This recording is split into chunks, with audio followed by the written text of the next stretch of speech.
What's up guys, my name is Ryan and I spent the last few years exploring the incredible continent of Europe, and I want to show you my favorite places. So here's my Europe Top 100.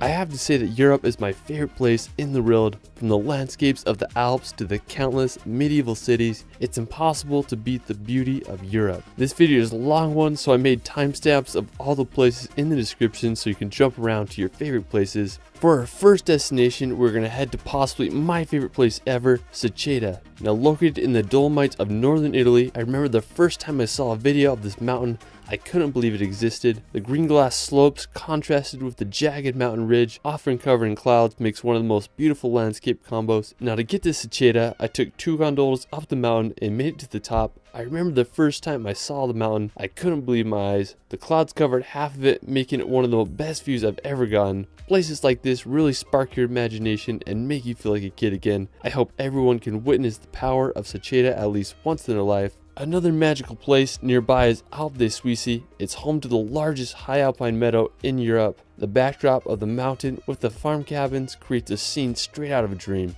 After northern Italy, let's head over to the mystical Faroe Islands. Located right between Norway and Iceland in the North Atlantic Ocean, the archipelago is made up of 18 volcanic islands. Now I have to say that the Faroes are home to some of the world's most dramatic landscapes, from sheer sea cliffs to waterfalls straight into the ocean. One of the most scenic places in the Faroe Islands is the Múlafossur waterfall. Now it's located on Vagar Island, and the waterfall descends about 100 feet into the ocean below. I mean, the backdrop of the village with a massive green mountain behind makes for one of the most scenic places on earth. One of my personal favorite places in the Faroe Islands is the Sea Stacks of Dragonir. I mean, the name itself just sounds freaking epic. It's this slanted sea rock with a perfect arch right above the cold Atlantic Ocean. This place looks like a scene out of Game of Thrones. I just can't believe how beautiful the Faroe Islands are. After the Faroe Islands, we're going to Italy to visit the picturesque village of Positano. I have to say that this is one of the most beautiful places in Europe. Located on the Amalfi Coast, back in the 1st century, luxury Roman villas were built on the coast here. It was believed to be a home of mythical sirens who would seduce sailors to crash upon the rocky shores. Positano was a somewhat poor fishing village during the first half of the 20th century, but tourism began to gain traction in the 1950s. When you see this place in real life, you won't believe it. It's hard to beat the backdrop of the mountains filled with colorful villas against the Mediterranean Sea with boats and yachts. Positano is quite the touristy destination, but its beauty is worth it. After Positano, we're going to head over to Switzerland to Valle Verzasca. Valle Verzasca is famous for having this medieval bridge that goes over some of the clearest river water in the world. I remember the first time I got there, I was immediately baffled by the beauty of this place. I mean, the water is crystal clear. You can see all the way to the bottom. The bridge was a prime place to cliff jump, so it took me a while to build up the courage to jump, but I was able to throw some of my favorite gainers off the water. I also had an amazing time snorkeling in the water there. I mean, just so clear. It was such a fun memory for me. I mean, it's hard to beat cliff jumping in Switzerland. All right, so after Switzerland, we're going to head over to the Italian coast to visit Cinque Terre. Now, Cinque Terre is made up of 5 seaside villages that date back to medieval times. During the medieval ages, the villages started to be attacked by pirates, so fortifying walls were built to protect them against any future raids. The small town of Vernazza is one of my favorites. It has the only natural port of Cinque Terre. I just can't get over the colorful houses and beauty of the Cinque Terre. It's hard to beat the charm of these Italian villages. After Cinque Terre, we're going to head over to England's Jurassic Coast. Now, while you won't find any dinosaurs here, you might find some fossils on the beach. One of my favorite spots on the Jurassic Coast is Old Harry Rocks. Now, special thanks to my friend David Rule for providing this footage. He has an awesome Instagram and YouTube that I'll provide in the description below. I remember the first time I saw his picture of this place and I was just baffled by the scenery there. The Old Harry Rocks are these sea stacks that are made completely out of chalk that mark the end of the Jurassic Coast. In World War II, the stacks were used as target practice for pilots, so that's kind of crazy. I just love the combination of the green meadows with the white cliffs and the blue ocean. I mean, it's just hard to beat that scenery. After the Jurassic coast, we're going to swim across the English Channel to visit the island of Mont Saint-Michel. Now located 1 kilometer off the coast of France, Mont Saint-Michel is one of the most magical destinations in Europe. It reminds me a lot of Hogwarts. The island was first founded by an Irish hermit, and the construction of the monastery began in the 10th century and was finished in 1523. Due to its strategic position and dangerous changing tides, the island remained protected throughout history. During the 15th century, Louis IX decided to turn the monastery into a prison, and it remained one until 1863. Now, Mont Saint-Michel is one of France's most popular tourist destinations. If you are in northern France, you really need to visit this magical place. After Mont Saint-Michel, we're going to head to southern France to the French Riviera. Now located on the southeast quarter of France, the French Riviera is home to some of the world's greatest coastline. It's the perfect contrast between mountains and the Mediterranean Ocean. Some of the most beautiful coastal towns of the Riviera include Saint-Tropez, Nice, and Cannes. Now, the French Riviera is also home to the tiny country of Monaco. Monaco is the second smallest country after the Vatican. The whole country is only 499 acres. Monaco has been known as a billionaire's playground, and over 1/3 of Monaco's citizens are millionaires. One of the most famous places in Monaco is the Monte Carlosino. It was opened in 1863 and has been featured in the James Bond films. If you can handle the riches of Monte Carlo and Monaco, definitely a place to add to your bucket list. Afterwards, we're going to head over to Norway to visit Lysebotn to drive down one of Europe's craziest roads. What I think is so scenic about Lysebotn is the road which leads down to it. When I first saw pictures of it, I couldn't believe it. It consists of 27 hairpin turns that descend down the fjord to the village below. After Lysebotn, we're going to head over to the nearby Pulpit Rock. Pulpit Rock is a famous flat-top cliff with a straight drop of over 600 meters. Pulpit Rock can get super packed, so if you want to avoid the crowds, you can wake up super early and get to Pulpit Rock to enjoy the sunrise. Another hike to do is the trek to Trolltunga. Now, Trolltunga is possibly the most iconic rock formation in Norway, as it shoots out over 2,000 feet from the lake below. Trolltunga is definitely the hardest hike of the three. It's a 28-kilometer round-trip trek that takes anywhere from 8 to 12 hours to do. While it is a strenuous hike, it offers some of the best views in Norway. After Norway, we're going to head over to Iceland to experience the land of fire and ice. I have to say that Iceland is home to some of the world's most unique landscapes. One of the most visited attractions in Iceland is the Blue Lagoon. Just a short drive from the capital of Reykjavik, Blue Lagoon is famous for its strikingly blue water. It costs about $40 to get in and experience the geothermal spa. One of my personal favorite places in Iceland is the Reynisfjara beach. What I really loved about the beach is the basalt sea stacks in the ocean. It makes you wonder how the Vikings must have felt when they washed up on the Icelandic shores. After Reynisfjara, you can check out Skogafoss waterfall. It's one of the most impressive waterfalls in Iceland with a drop of over 60 meters. You can also drive an hour east on the Ring Road and visit one of the most scenic canyons in Iceland.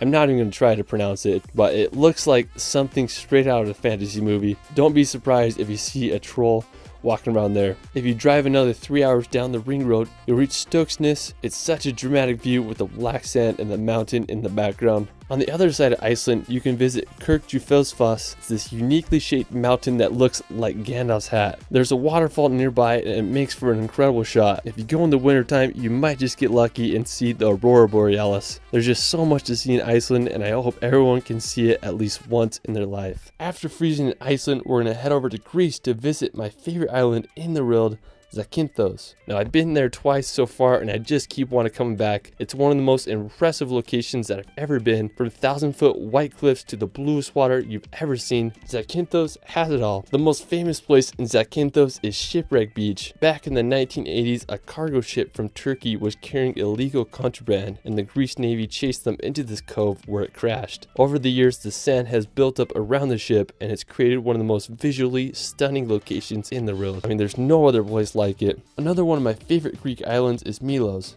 It's about a 5-hour boat ride from Athens, and one of the most impressive places on Milos is the Kleftiko Caves. You'll have to take a boat to get there. They have these gorgeous white rocks that jet out of the water, and the water is just so clear there. Another really cool spot on Milos is the Serakaniko Beach. It's a unique place that is made of lava that has been bleached by the sun and sea. I mean, just looking at this footage makes me want to go buy a plane ticket and go there right now. After exploring the islands of Greece, we're going to head over to Russia's St. Petersburg. St. Petersburg is located at the end of the Baltic Sea. It was founded relatively recent in 1703 after Russia captured it from Swedish colonists. Today it's one of Russia's most thriving cities and receives millions of tourists each year. I love all the canals. It reminded me a lot of Amsterdam. One of the most famous spots is the Peter and Paul Fortress. It was the original citadel of St. Petersburg and was finished in 1740. You can also check out sites such as the Palace Square or many of the city's gorgeous gardens. After St. Petersburg, we're going to head over to Latvia to visit Riga. Now, I have to say that I was very surprised by Riga's beauty. It's full of stunning medieval architecture. Riga was founded back in 1201, and today it's the largest city of all the Baltic countries. One of the most famous buildings is the House of the Blackheads. It's located in Riga's Old Town and was built in the 14th century. St. Peter's Church is another dramatic building that towers over Riga's skylines. Riga is just such a special and underrated city, and I hope all can visit. After, we're going to head over to the Czech Republic to explore the capital city of Prague.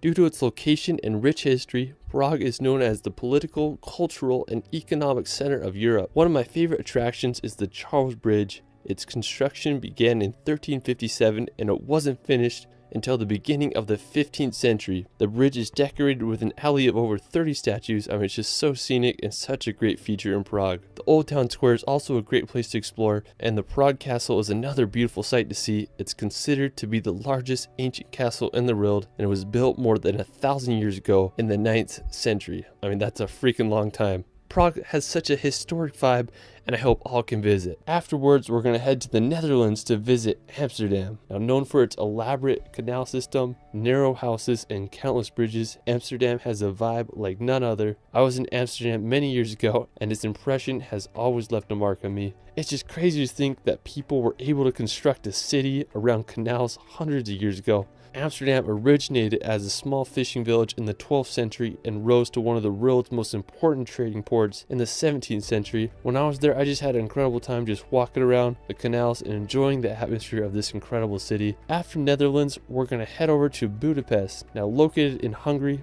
Budapest is one of Europe's most photogenic destinations. The Danube River runs right through Budapest, making it a unique and stunning city. One of my favorite attractions is the Chain Bridge. It's a suspension bridge that runs across the Danube. The Hungarian Parliament building is another incredible piece of architecture. It was opened in 1902 and it's the third largest parliament building in the world. Budapest is also famous for its thermal baths. The Széchenyi thermal bath is the largest in Europe and it's known for its medicinal properties. After, we're going to head over to Croatia. Now, I have to say that Croatia is one of the most beautiful countries in all of Europe. One of my favorite places in Croatia is Dubrovnik. Dubrovnik is one of the most popular medieval towns in all of Europe. One of the most notable features in Dubrovnik is the walls that surround the city. They're almost 2 kilometers in length and anywhere from 4 to 6 meters thick. The unique look of the city has made it a popular filming location for series such as Game of Thrones. Now, another fascinating city in Croatia is Pula. The city is home to the Pula Arena. It's this perfectly preserved Roman amphitheater that was constructed from 27 BC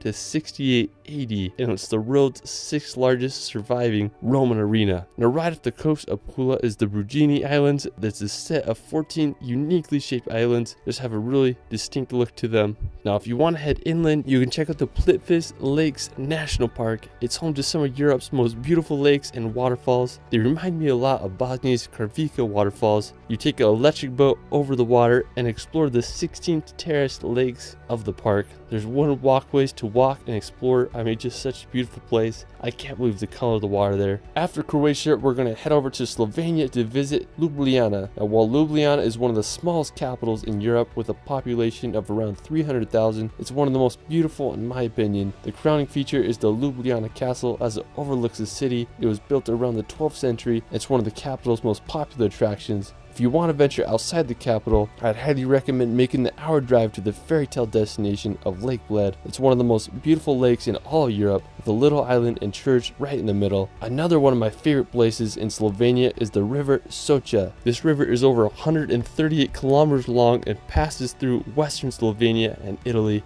It's considered to be one of the most beautiful rivers in all of Europe, and I can totally see why. It has a very distinct emerald color to it that I've never seen before. It's a great place to go kayaking and river rafting. I mean, the river is just full of so many rapids, winding turns, and scenic bridges. I can't think of a better place to spend during a hot summer day. After Slovenia, let's head over to Portugal to visit the vibrant city of Lisbon. Being one of the oldest cities in the world, Lisbon is Europe's second oldest capital city after Athens. I mean, there's just so much culture and history in this city. You can check out the Sanctuary of Christ the King monument. It reminds me of a mixture of Rio de Janeiro and San Francisco's bridge. The Commerce Square is another beautiful spot to explore. One of the coolest parks in Lisbon is the Parque Eduardo VII. It's full of beautifully designed hedges and just a great place to enjoy the afternoon or evening. The Belém Tower is also an important monument that served as a point of embarkation for Portuguese explorers.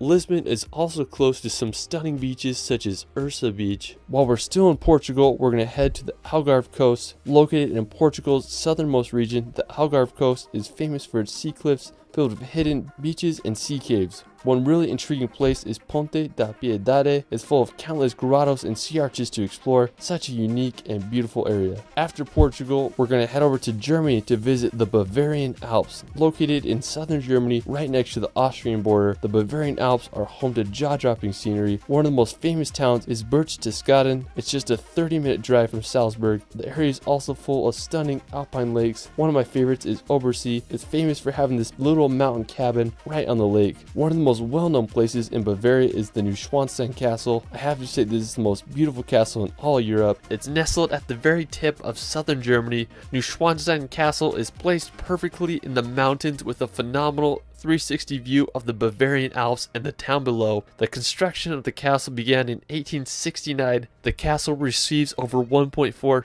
million visitors a year, so it's definitely a tourist hotspot. I mean, I just can't get over the beauty of this castle. It looks like something straight out of a Disney movie. After, we're going to head to Italy's beautiful region of Tuscany. Now located in central Italy, Tuscany is known for its landscapes, history, and artistic legacy. Whenever I think of Tuscany, I just imagine rolling green hills with beautiful farm homes lined with skinny cypress trees. It's just hard to beat the beauty there. It would be a prime place to retire. Now, the capital of Tuscany is the iconic city of Florence. It's considered to be the birth of the Renaissance. One of the most impressive buildings is the Florence Cathedral. When you look at it, you just can't believe how big it is. It was completed in 1436, and it just amazes me that they were able to engineer such a big dome. The Ponte Vecchio Bridge is another historic site as it crosses the Arno River. I just can't say enough good things about Florence. It's such an amazing city with so much history. Another great town in Tuscany is San Gimignano. San Gimignano is a stunning medieval city perched upon a hill. One of the most iconic features of the city is the medieval watchtowers. Currently, there are 14 watchtowers still standing, but during the city's prime, there were over 72 towers with the highest up to 230 feet tall. I mean, I just can't imagine how it must have looked back then. I guess you could say it was the Manhattan of the Middle Ages. San Gimignano's medieval vibe has been untouched throughout time and has become one of the most popular medieval locations in Italy. After exploring Tuscany, we're going to head over to Lake Como. Now located about a 1.5 hour drive from Milan, Lake Como is a sight to see. Known for its picturesque scenery and luxury villas, Lake Como has been named one of the world's most beautiful lakes, and I totally understand why. The lake's beauty has attracted people here since the Roman times. When you go there, you can walk the streets of Bellagio or take a ferry to other lakeside villages. If you're in northern Italy, you gotta check this place out. While we're still in Italy, let's head over to the famous city of Venice. Now, Venice is one of the world's most unique cities. There are no roads and just canals to get around. It's made up of 118 islands, and they are linked by over 400 bridges. Venice was a major financial and maritime power during the medieval ages and the Renaissance, and today it's one of Europe's most popular tourist destinations. When you're there, you can take a ride down the canals on a gondola, or you can check out St. Mark's Square. It's a one-of-a-kind location I hope you all can see. Another one of my favorite places is the magical city of Edinburgh. If you want to go back in time, Edinburgh is a must.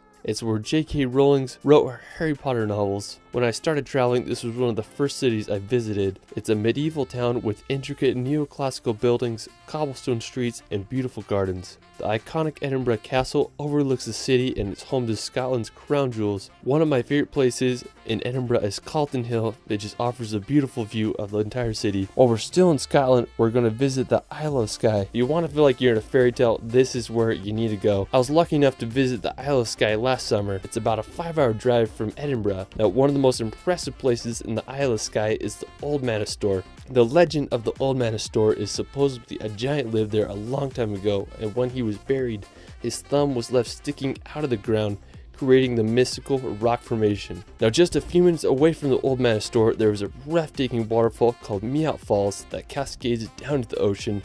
There's a nice viewpoint where you can see the waterfall. If you're looking to find some ferries, you may want to check out the ferry pools. They're these picturesque blue pools that lie at the base of the Black Cuillin Mountains. After Scotland, we're going to head over to the charming capital of Dublin.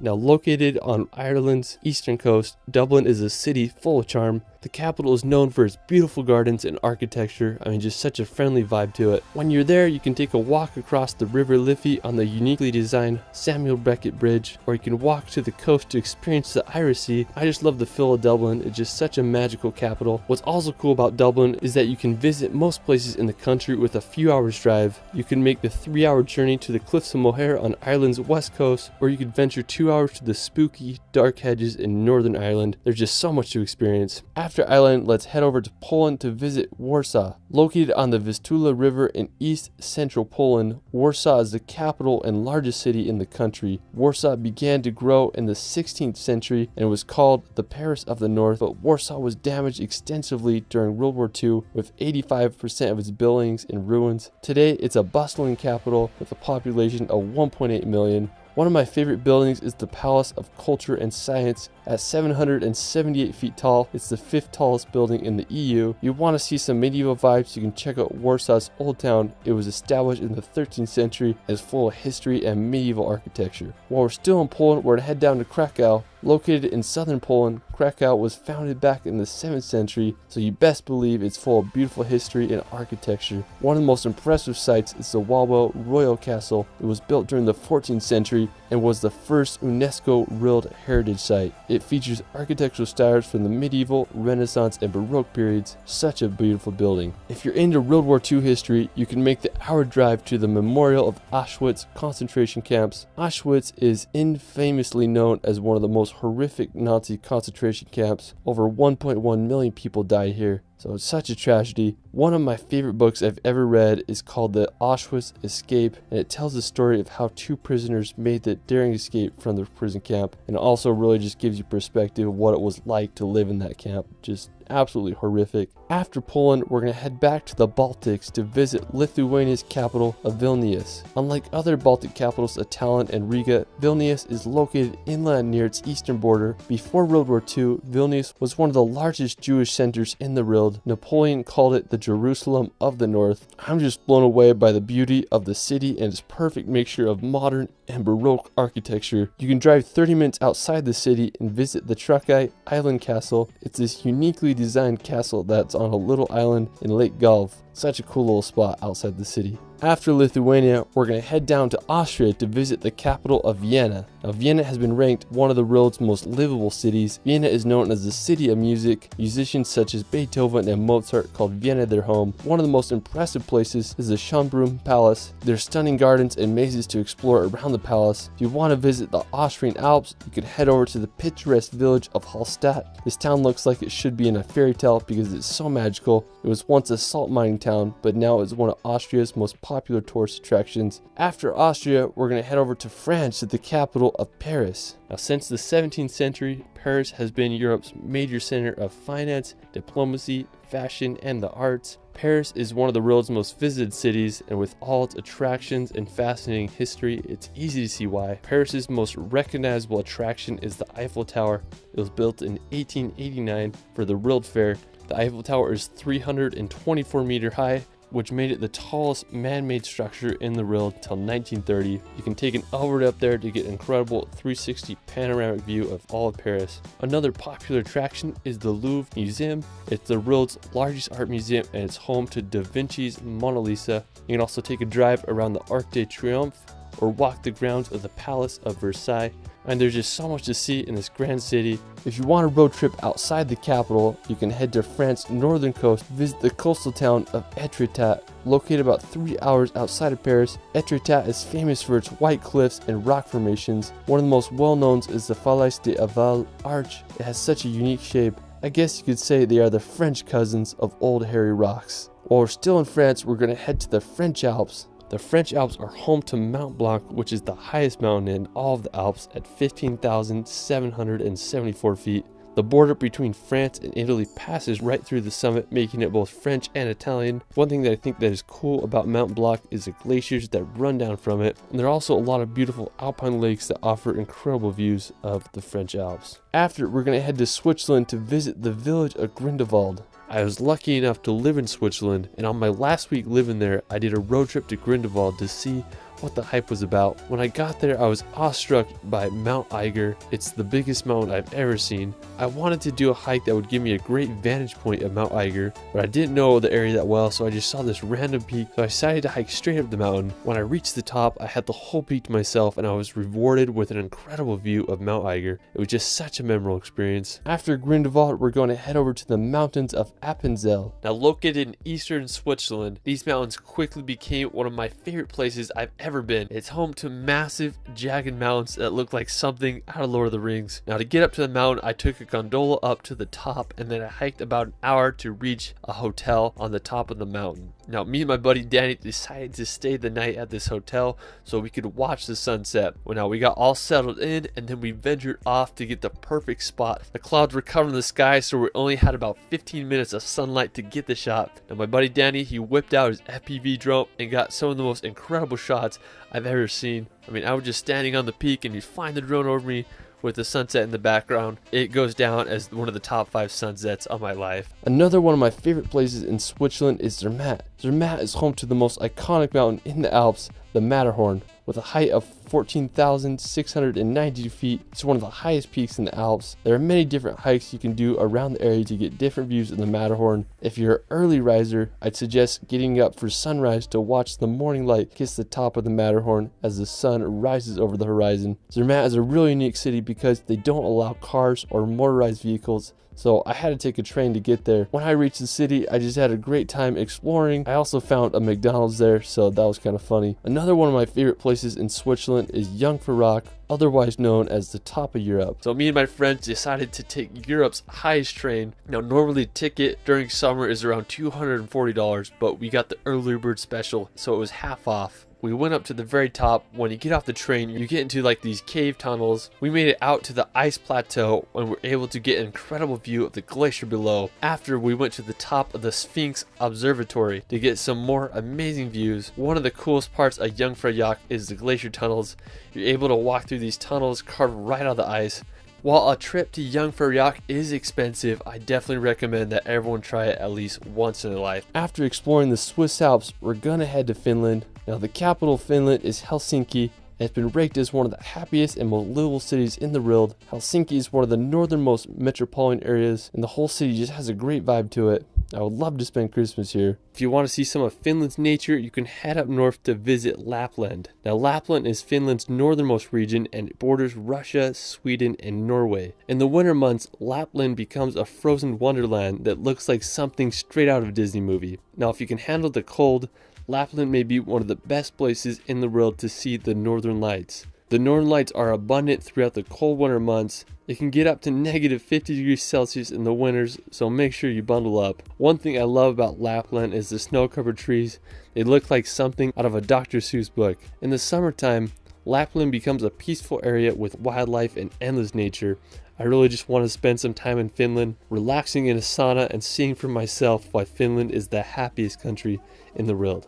After Finland, we're going to head over to Sweden to visit the capital of Stockholm. It's made up of 14 islands and 50 bridges. Compared to other Nordic countries such as Norway and Iceland, I felt Sweden was much more affordable. I just love the buildings and architecture there. It reminded me a lot of Copenhagen with its colorful buildings and canals full of wooden ships. I mean, it's just such a wonderful city, and I think everyone should give it a visit. Afterwards, we're going to Belgium to visit the medieval city of Bruges. Due to its tidal inlets and canals, Bruges is sometimes referred to as as the Venice of the North. Bruges' tidal inlet helped it become one of the most prosperous cities during the Middle Ages as it quickly became a strategic location for maritime trade routes. Today, most of Bruges' medieval structures have remained intact. One of my favorite features of the city is the market square. It's towered over by a 277-foot medieval bell tower of Belfry, which was constructed in the 13th century. Just such an impressive and unique medieval city. After Belgium, we're going to head over to the German village of Rothenburg. When you go to Rothenburg, you feel like you're walking into a fantasy movie. It's one of the most preserved medieval towns in Europe. During the Middle Ages, Rothenburg thrived as it was located at the crossroads of the European trade routes. At the beginning of the 15th century, it rose to become the second largest city in Germany, but during the 17th century, Rothenburg faced adversities such as the 30 Years' War and the bubonic plague.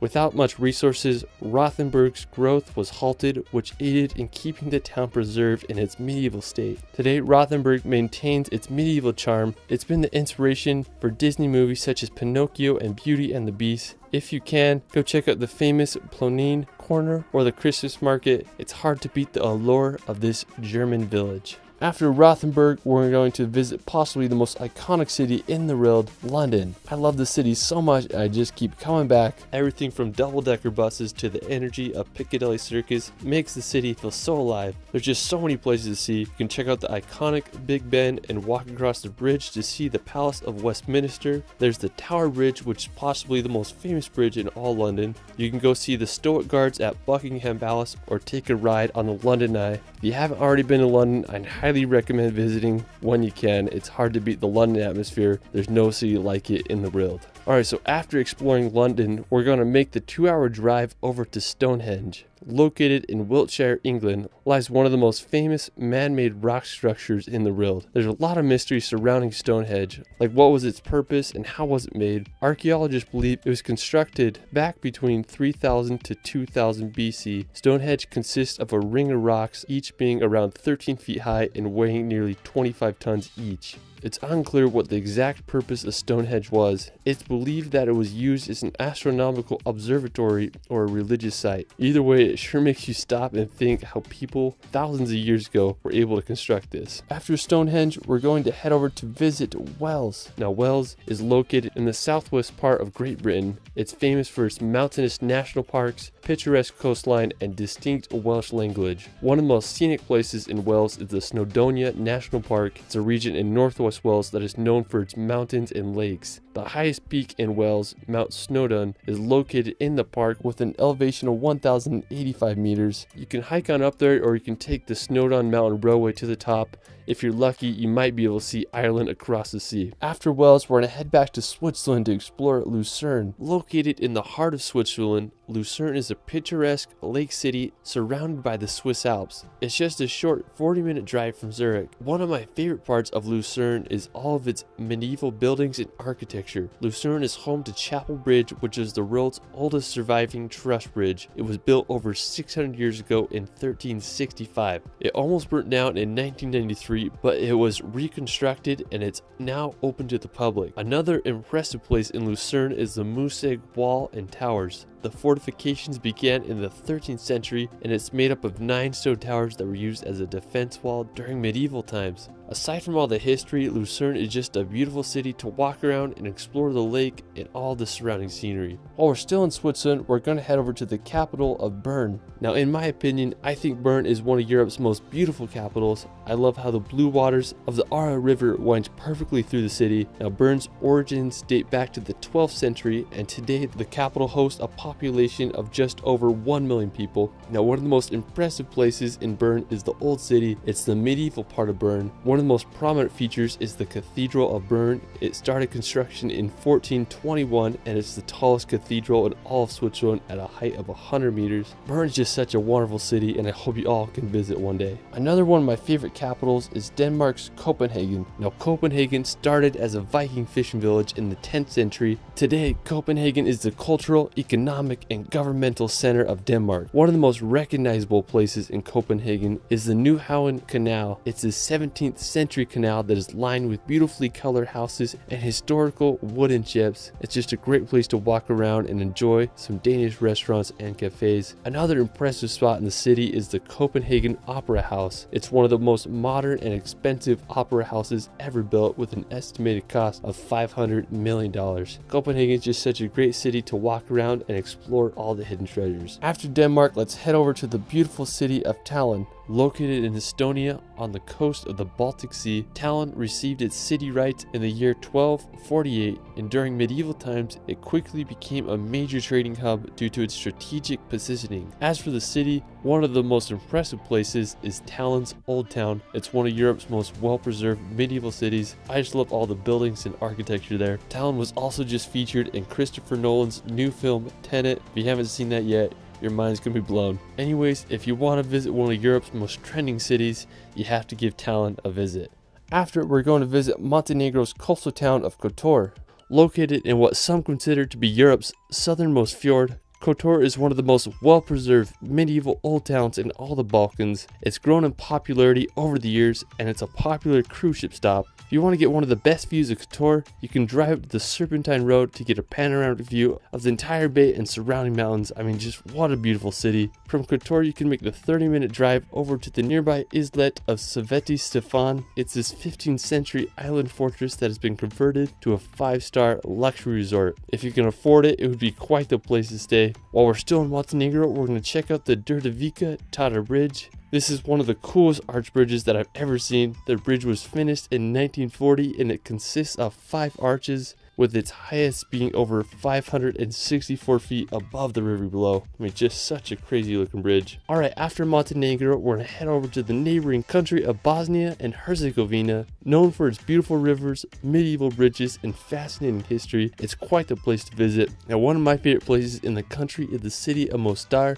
The most popular feature of the city is the Old Bridge. It's an Ottoman bridge from the 16th century. It stood for 427 years until it was destroyed in 1993 during the Croat-Bosniak War, but in 2004 it was rebuilt. Another really cool spot in Bosnia is the Kravica Waterfalls. Only a 40-minute drive from Mostar, the Kravica Waterfalls are home to an incredible amphitheater of cascading waterfalls, with some as high as 25 meters tall. What's cool is they let you swim there, so it's just a great place to spend during the warm summer months. Afterwards, we're going to head over to Greece to visit the medieval monasteries of Meteora. Located in central Greece, Meteora is home to 6 monasteries built upon nearly inaccessible rock pillars. During the 14th century, monks were facing attacks from Turkish raiders, so they needed a place where they could worship in safety. They decided to start building the monasteries upon the rocks. These places of worship were perfect for the monks because the only way to reach them was by climbing long ladders. The monasteries became a place of refuge, and over 20 monasteries were built during the 14th century. I was lucky enough to go here a few years ago. When I got there, I was just amazed by the architecture of these monasteries. They are perched perfectly on the cliff edge, and you wonder how people could have built these in the medieval times. If you're ever in Greece, make sure you visit this magical place. Another incredible spot in northern Greece is Mount Olympus,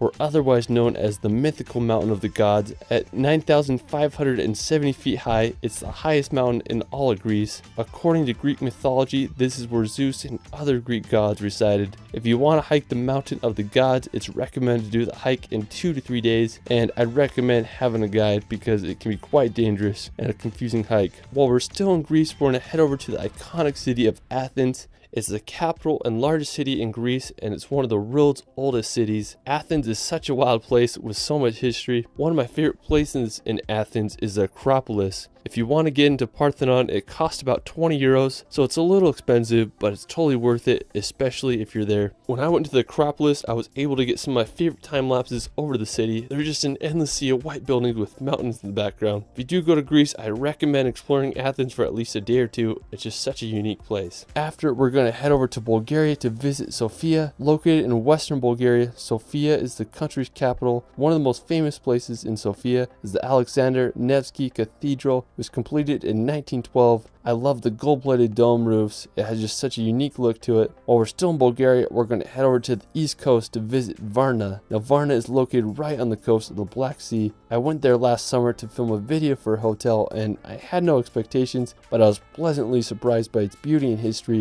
It reminded me a lot of California's coastline. It had great beaches, wonderful weather, with tons of entertainment. Now another interesting spot in Bulgaria is the Belogradchik Fortress. It's located in the Balkan Mountains. It's this ancient fortress amongst some really unique rock formations. The fortress was captured by the Ottomans in the 14th century. The thing that strikes me about the area is how they incorporated the rocks into the fortresses. I mean, just such a unique place. I've never seen anything like it. After Bulgaria, we're going to head up north to Romania to visit the medieval castles of Transylvania. Now, Transylvania is a very intriguing yet spooky region. Transylvania is where Bram Stoker's novel Count Dracula takes place. Now, one of the most famous locations in Transylvania is the Bran Castle. Located near the city of Brasov, the castle was built around the 14th century and served as a fortification against the Ottoman Empire. Due to its dramatic architecture and possible connection to Vlad the Impaler, the castle has been named Dracula's Castle. I could totally imagine Count Dracula using this castle as his hideout. Now, Romania is also home to this really cool road called the Transfăgărășan Road. It's full of hairpin turns, and it's easy to see why it's one of the most popular roads in all of Europe. After Romania, let's head back to Norway to visit the Lofoten Islands. Lofoten is located in northern Norway, and even though it's in the Arctic Circle, it feels like you're on a tropical island there.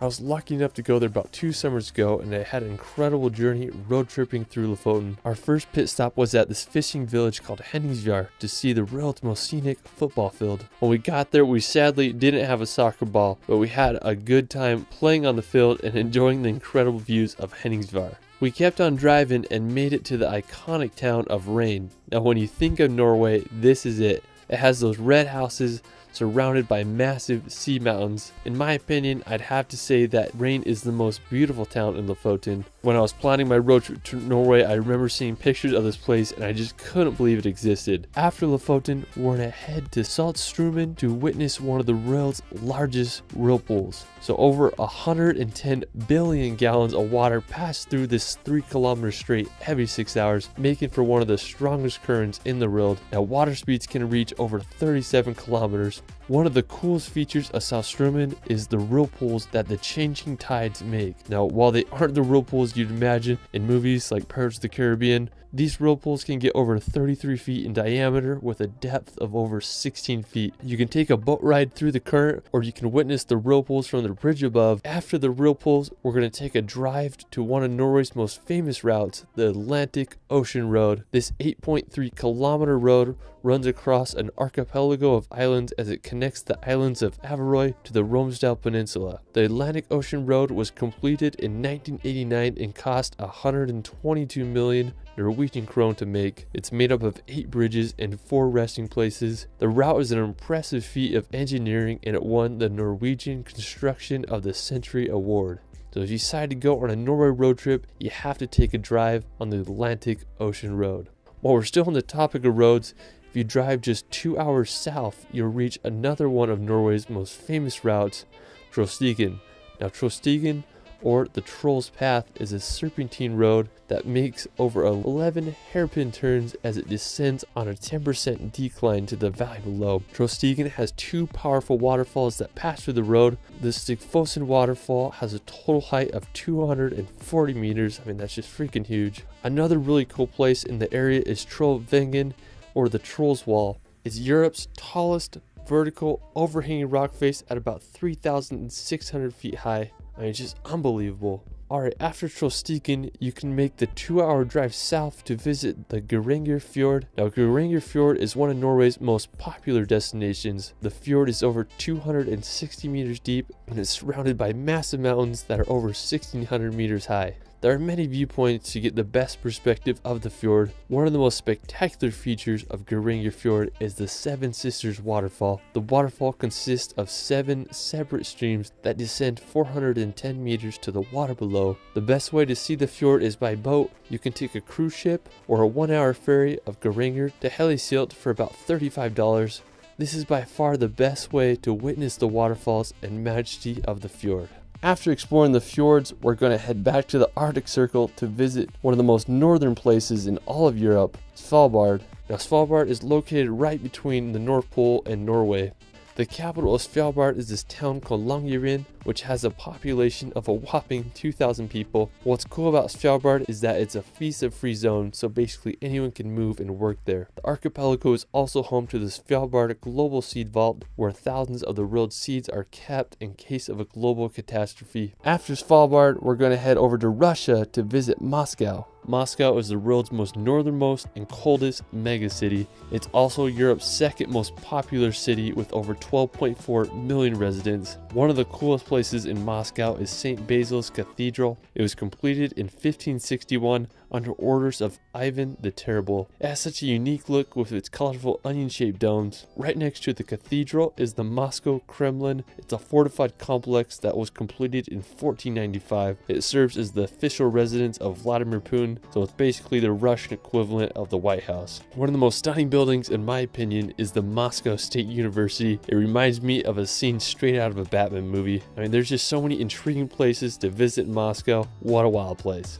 Russia is also home to the tallest mountain in Europe, Mount Elbrus. Located in southwestern Russia stands this massive 18,510 foot high stratovolcano. It's the 10th most prominent peak in the world. Now it's a dormant volcano with 2 peaks. I mean, the mountains in the area remind me a lot of the Swiss Alps. I just can't believe how big they are. So if you want to hike to the top of Mount Elbrus, climbing isn't very technical. You're mostly walking with crampons on snow to the top, but the climb can be very challenging due to altitude and unpredictable weather. A lot of people compare its difficulty to climbing Mount Kilimanjaro. While I've never been to Russia, I'd love to summit this mountain one day. I just think it would be such an adventure. Afterwards, we're going to head over to Turkey to visit the notorious city of Istanbul. Istanbul is one of the most fascinating places. It's a transcontinental city, which means that Istanbul is part of both Europe and Asia. The Bosphorus Strait, which is considered to be the boundary between Europe and Asia, runs right through the capital. Istanbul is the most populated city of all of Europe with a population of over 15 million. The history of Istanbul is endless. It was settled as far back as 7th century BC and it became the capital of the Roman Empire in the year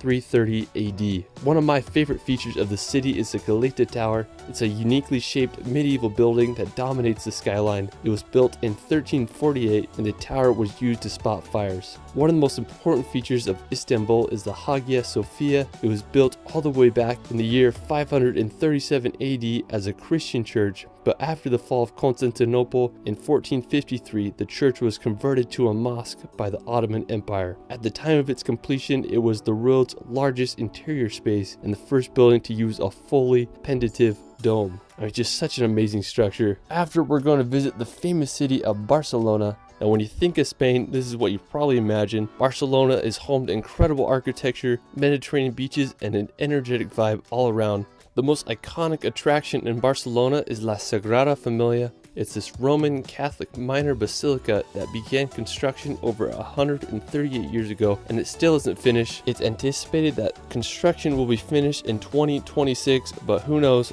All I know is one of the most unique buildings in the world and I still can't get my head around that it's been in construction since 1882. After Barcelona, we're going to head over to the wild island of Ibiza. Now, while Ibiza is known for crazy nightlife and party city, it also has some of the world's best beaches and cliff jumping. Me and my brother decided to go to Ibiza for Halloween because why not? Anyways, we spent the first few days exploring the island and honestly, I was pretty disappointed because I couldn't find any really cool cliff jump spots, but on our last day, where we had just a few hours before our plane was about to take off and we found this secluded cove, we hiked down and made sure the water was deep enough and we found this perfect cliff and I threw some jumps off and then my brother did a wild double backflip off the cliff. Another incredible place in Spain is the volcanic Canary Islands. Now located off the coast of northwestern Africa, Canary Islands are home to some of the world's most unique landscapes. You might as well call them the Hawaiian Islands of Europe because that's what they remind me of. The biggest and most populated island on the archipelago is called Tenerife. One of the craziest places in Tenerife is the cliffs of Los Gigantes. They are these massive sheer cliff walls that rise 800 meters out of the ocean. While we're still in the Atlantic Ocean, we're going to head over to Portugal's archipelago of the Azores. Located right in the middle of the Atlantic Ocean, the Azores are a group of 9 islands like none other. They remind me of a hybrid between New Zealand and Hawaii, with its rolling pastures and green scenery. The largest island on the Azores is São Miguel. One of the most stunning places on the island is Lago das Sete Ciudades. It's a twin lake situated in the crater of a volcano. The highest point in the Azores and all of Portugal is the massive Mount Pico. The stratovolcano is over 7,713 feet high and last erupted in 1720. While we're still in Portugal, we're going to head over to the island of Madeira. Located off the northwest coast of Africa, Madeira is an archipelago of 4 islands. It was claimed by Portugal in 1419. Madeira is known for its idle climate, rugged mountains, and also the birthplace of Cristiano Ronaldo. One of the coolest places in Madeira is Pico do Arriero. It's Madeira's 3rd highest peak. The weather on top can be quite unpredictable. You might get lucky and be above the clouds. After, we're going to head to the 2nd largest island in the Mediterranean, Sardinia. Now, with some of Europe's best coastline, pristine beaches, and the clearest water you've ever seen, Sardinia is the place to be. One of the most impressive places on Sardinia is the Baunai coast. It isn't the easiest place to reach. Most beaches require a long hike or a trip by boat, but that's what makes it so special. After Sardinia, we're going to head back to Italy's mainland to visit the capital of Rome. Now, Rome may be the most famous and iconic capital in the world. Its history spans over 28 centuries, with its founding taking place in the year 1753 BC. During ancient times, Rome's population peaked around 1 million people. It's just crazy to think that a city was so advanced that it could support so many people during that time. Ancient Rome's architecture stands today and draws millions of tourists each year. One of the most well-known structures of the capital is the Colosseum. It's the largest amphitheater built at its time and could hold anywhere from 50 to 80,000 spectators. You can marvel its architecture from the outside or take a guided tour to witness the interior. One of my personal favorite attractions in Rome is the Trevi Fountain. It's this Baroque styled fountain that was completed in 1762. If you do go, the earlier the better, because you can get super crowded there. While we're still in Italy, we're going to head over to the nearby San Marino. The Republic of San Marino is a microstate completely enclosed by Italy. The history of this small country is absolutely fascinating. It was founded by a stonemason from Croatia named Saint Marinus. After facing persecution for his Christian sermons, he fled to the mountain of Monte Titano, where he built a church and founded the small country in the year 301 AD. San Marino claims to be the oldest surviving sovereign state and the oldest constitutional republic. The capital of the country is the city of San Marino, and it's situated on the slopes of Monte Titano. It's hard to beat the location of the city. One of the most iconic spots in San Marino is the fortress of Guaita. It was built in the 11th century and served as a prison. San Marino is just such a beautiful yet interesting city and country, and I hope you all can visit. Alright, for our final location, we're going to head back to northern Norway to visit Senja. Now, Senja is Norway's 2nd largest island. The reason I wanted to go to Senja was because I wanted to hike to Segla. Anyways, I drove to this town called Fjordard and I got to the base of the hike. It was a surprisingly difficult hike, but eventually I made it to the top and I was just baffled by the view. The rock formation rose hundreds of meters out of the ocean. It was just like nothing I've ever seen before. Now, I was just having an amazing time and I decided I wanted to spend the night on top of the mountain so I could see the northern lights. All I had was a blanket and I used my camera bag as a pillar, so I found this little mossy cliff ledge and I set up camp there and waited for the northern lights to show up. Around 11 p.m. I woke up to the aurora borealis above my head. I couldn't believe what I was seeing. They moved surprisingly fast, like snakes in the Arctic sky. And seeing those lights made me feel like a kid again, and it will forever be one of the most special nights of my life. Some nights you don't need to fall asleep to start dreaming. Well, that is it for my Europe Top 100. Let me know in the comments where your favorite place is in Europe. I mean, there's just so many beautiful attractions. I could probably do a Top 1000 video. If you guys want to feel relaxed, I started a relaxation channel where I post hour-long videos of places such as Switzerland and Scotland with calming music that you can just have playing in the background to bring some peace and nature in your life. You can find me on Instagram and TikTok at shirley.films. Anyways, it's Ryan, and we will see you later.